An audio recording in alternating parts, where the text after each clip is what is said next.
Bonsoir à toutes et à tous. Je suis très heureux de discuter ce soir avec Roland Kiedigbogo, un de ceux et celles qui façonnent le Sahel de demain. Mais comment? À travers le changement de mindset qu'il opère avec son équipe Illimitis, à travers des formations, des accompagnements et des trainings, soit des speed training ou bien des trainings à long terme.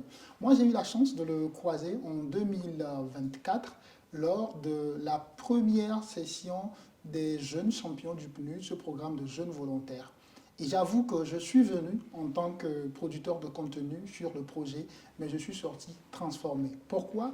Parce que je filmais M. Roland, je filmais les jeunes du PNUD, j'écoutais et j'absorbais tout ce qu'il disait. Et à la fin, une partie de moi fut transformée.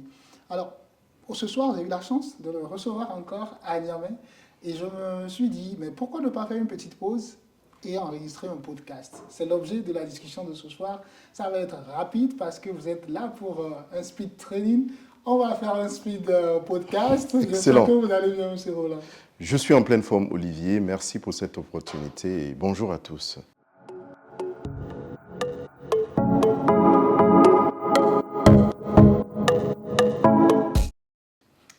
J'ai osé vous présenter, mais je pense que vous êtes la personne la mieux adaptée à vous présenter. Si je vous demande de vous présenter, qu'est-ce que vous direz? Merci, Olivier. Je pense que vous me connaissez assez. Je dirais en 3 mots que je suis passionné par le développement de l'homme et de la femme. Au-delà des diplômes, des certifications, ce qui est important pour moi, c'est de semer une graine qui peut porter un fruit de façon globale. Je suis ingénieur informaticien de formation, je me suis spécialisé en management de projet, mais c'est la passion pour la transformation humaine qui me guide. Je suis coach formateur certifié de l'Institut John Maxwell aux États-Unis et de Sciences Po Paris et je suis facilitateur accrédité du groupe de la Banque mondiale et du système des Nations Unies. Je suis, comme vous l'avez dit, le président fondateur du groupe Illimitis. Nous sommes dans la transformation digitale et la transformation humaine. Et voici en quelques mots comment je pourrais décrire la personne que vous avez en face. Je terminerai en disant que je suis récemment auteur. Je suis un évangéliste du focus. Donc j'ai publié en début d'année un ouvrage qui s'appelle Les miracles du focus et qui est disponible sur Amazon et en magasin. J'ai préparé 3 questions pour ce podcast-là, mais je pense que je vais une fois encore déroger à cette règle-là. Dans votre présentation, vous avez dit que vous êtes ingénieur informatique. Comment est-ce qu'on passe du volet informatique quand on sait que les informatiques, les geeks, c'est des gens qui souvent ils sont dans leur coin, ils font leurs choses à leur manière, ils n'aiment pas se mélanger aux gens. Comment on passe à ça, à transformer 200 jeunes en 3 jours? Excellente question, Olivier, et ça me permet de rappeler à tous ceux qui nous suivent que votre diplôme ou ce que vous avez appris à l'école ne prédéfinit pas ce que vous allez faire de votre vie. L'intérêt et l'importance de l'informatique, c'est que ça vous donne une certaine logique, une façon de penser, de vous organiser. Donc c'est une bonne base. Mais après l'informatique, j'ai décidé de m'orienter vers le management de projet parce que j'aime les interactions, j'aime le suivi de la performance, j'aime débloquer des situations et j'aime atteindre des résultats ensemble en équipe. Et au-delà de ça, je vous ai dit que ma passion pour débloquer les gens m'a conduit de tout à fait naturellement vers des lectures, des formations, des coachings et du mentorat sur le développement personnel. Et voilà un peu comment je combine tout ça pour me retrouver à la tête d'une entreprise qui est dans la transformation digitale et dans la transformation humaine parce que les deux vont ensemble.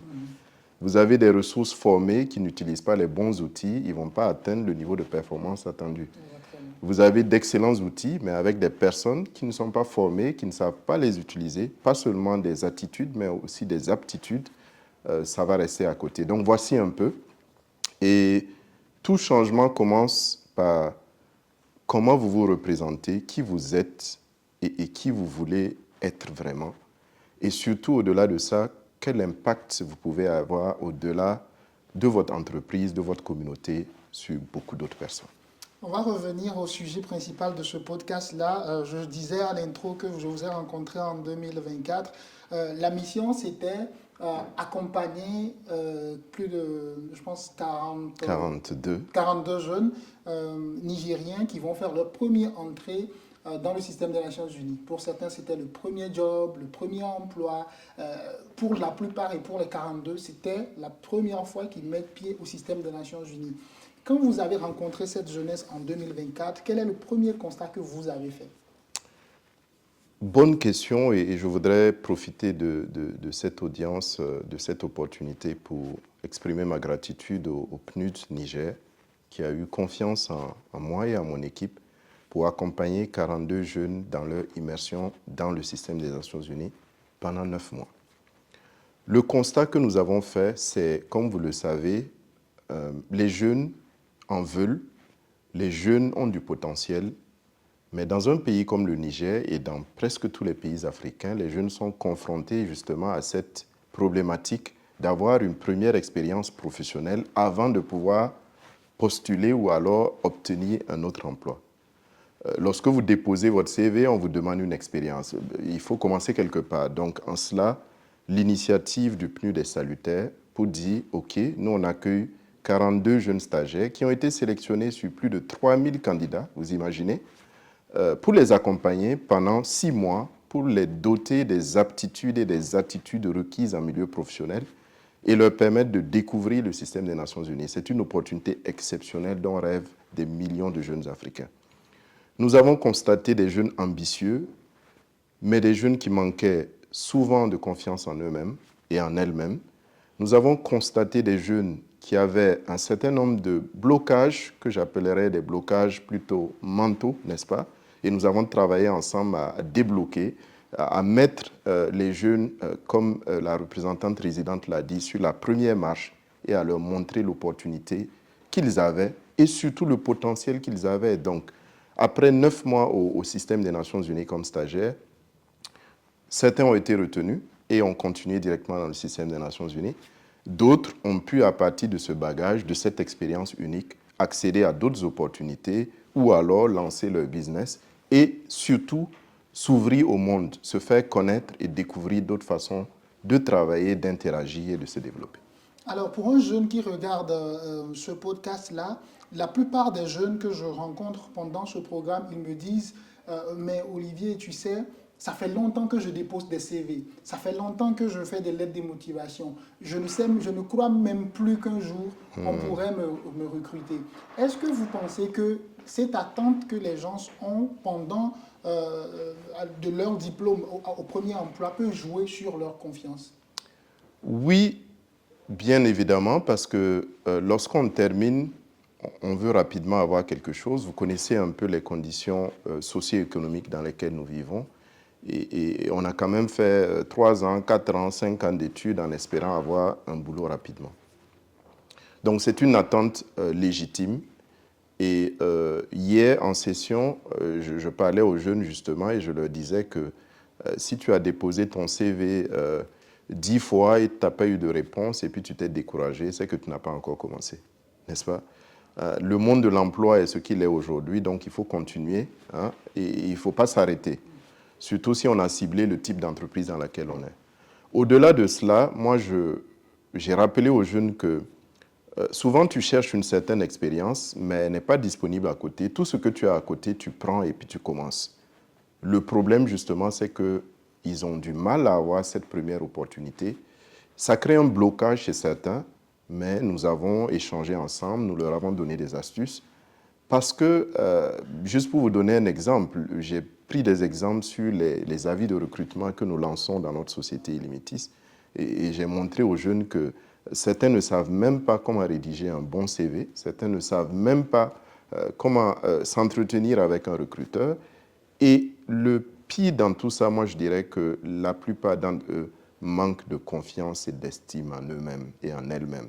Et c'est l'une des raisons pour lesquelles vraiment ce programme a été mis en œuvre. Alors, quand vous parlez de manque de confiance et manque de confiance en eux-mêmes, est-ce que ça fait partie de vos objectifs quand vous venez, par exemple, là vous êtes là hein, pour 200 jeunes que l'État du Niger accompagne avec le soutien du PNUD pour entrer dans le monde professionnel. C'est pareil, c'est les mêmes profils. Cette fois-ci, ils sont venus de tout le Niger, ils sont venus d'Agadez, de Difa, de Tawa, de Dosso, toutes les régions, 200 jeunes. Est-ce que c'est le même besoin? Si oui, comment vous les aidez concrètement à s'en sortir? C'est le lieu pour moi encore une fois, remercier le gouvernement du Niger à travers le ministre de la Jeunesse et des Sports qui, chaque jour, s'implique pour appuyer la jeunesse nigérienne. Et effectivement, nous avons cette semaine accompagné 200 jeunes. C'est assez exceptionnel. Et en termes d'objectifs, je dirais 3 choses. Le premier objectif, c'est de déclencher un changement de mentalité, un changement de mindset. Et ça, c'est important. Vous savez que je dis souvent qu'en développement personnel, il y a 2 types de personnes. Il y a des personnes qui réfléchissent en mode victime. Rien ne marche, ça ne marche pas, je n'y arrive pas, je ne peux pas, c'est pas pour moi, je n'ai pas les capacités, je peins tout en noir. Et il y a des personnes qui réfléchissent en mode victoire, victime, victoire. En mode victoire, oui, c'est difficile, mais je peux.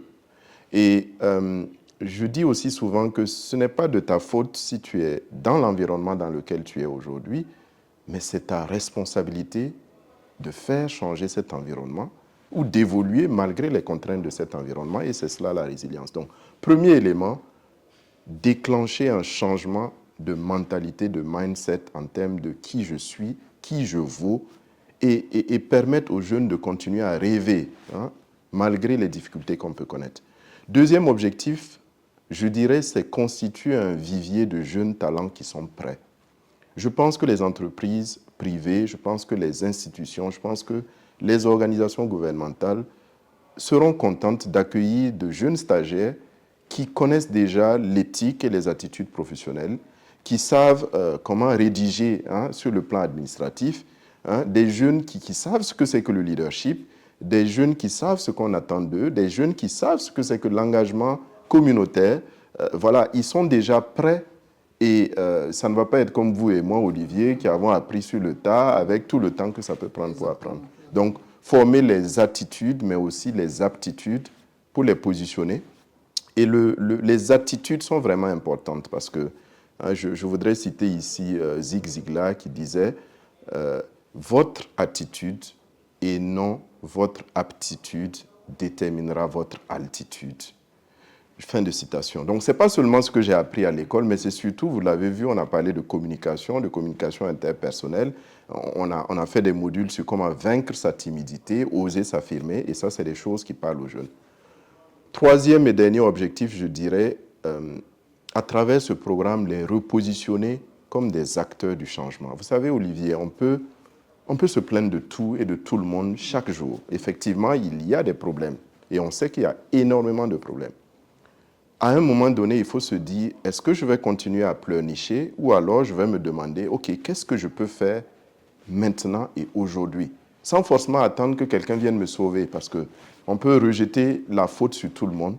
En tout état de cause, c'est quand même notre vie et vraiment, nous avons le potentiel requis en nous pour pouvoir changer les choses. Donc vraiment, ce sont ces 3 objectifs-là. Le mindset, les attitudes, les aptitudes, et puis je suis un acteur du changement, je peux y contribuer. Exactement. Pour terminer, votre livre, L'art du focus. Les miracles du focus. Voilà. L'art du focus, c'est la formation. Voilà. L'art du focus, c'est la formation. Les miracles du focus, votre livre est en vente, en ligne et aussi en bibliothèque. Est-ce que vous pouvez nous dire aujourd'hui 2-3 mots pour que nous sachions exactement comment ce livre nous aide à être focus, parce qu'on est extrêmement distrait. Moi, mon plus gros problème, je l'avoue, c'est la concentration. Je ne peux pas écouter un message d'1 minute. Je vais oublier ce qu'on a dit à 5 secondes. Donc, c'est pourquoi je préfère lire, parce que je sais au moins que c'est sous mes yeux. Donc, aujourd'hui, être focus, c'est un super pouvoir. Comment votre livre nous aide à être focus? Olivier, malheureusement, vous n'êtes pas seul. Aujourd'hui, je dis que le focus est l'une des maladies qui touche le plus grand nombre de personnes et l'une des causes réelles pour lesquelles les gens ne réalisent pas leur plein potentiel. Le manque de focus, je dirais. Je dis et je suis convaincu que souvent, ce n'est pas la volonté qui manque, ce n'est pas la motivation qui manque, c'est le focus qui manque.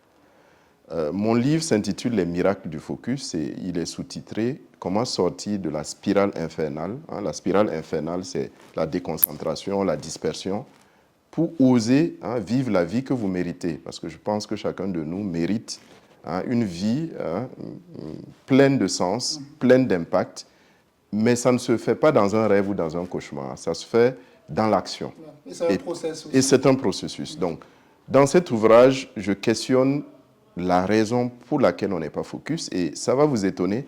En général, en formation, lorsqu'on pose cette question, les gens disent non, c'est mon téléphone. On met l'accent sur la technologie, mais on est arrivé à démontrer que même sans votre téléphone, vous n'êtes pas focus. Tout simplement parce que notre monde d'aujourd'hui est un monde d'absolue déconcentration qui nous empêche d'être concentrés sur ce qui est le plus important. On confond ce qui est important, ce qui est urgent. Et notre monde d'aujourd'hui, c'est un monde d'instantanéité, n'est-ce pas? Avec de l'instantanéité, on ne peut pas bâtir quelque chose de solide. Donc, l'idée, c'est de montrer dans ce livre-là ce que j'ai appelé les 10 péchés capitaux du focus. Donc, les 10 choses qui font que vous n'êtes pas focus. Et une fois que le problème est identifié, je vous donne une démarche à travers ce que j'appelle une boussole. Le problème n'est pas le manque de temps. Olivier, nous avons tous 24 heures et ça ne va pas changer. Le problème, c'est à quel point je peux être focus. Et pour être focus, il faut d'abord que je sache qui je suis et ce que je veux. Ça, c'est l'identité. Si tu ne sais pas qui tu es, tu seras une autre personne, n'est-ce pas? Le deuxième élément important, ce n'est pas le manque de temps, c'est le manque d'énergie. Et je mets l'accent dans ce livre-là sur l'énergie physique, n'est-ce pas? Olivier, vous avez beaucoup de choses à faire cette semaine. Je suis sûr que vous n'avez pas fait 30 minutes de marche quotidienne parce que vous n'avez pas eu le temps, n'est-ce pas? Je mets l'accent sur l'énergie émotionnelle. Il y a trop de choses, vous avez vu dans mes formations, je commence toujours par ça, il y a trop de choses négatives autour de nous qui tirent notre énergie.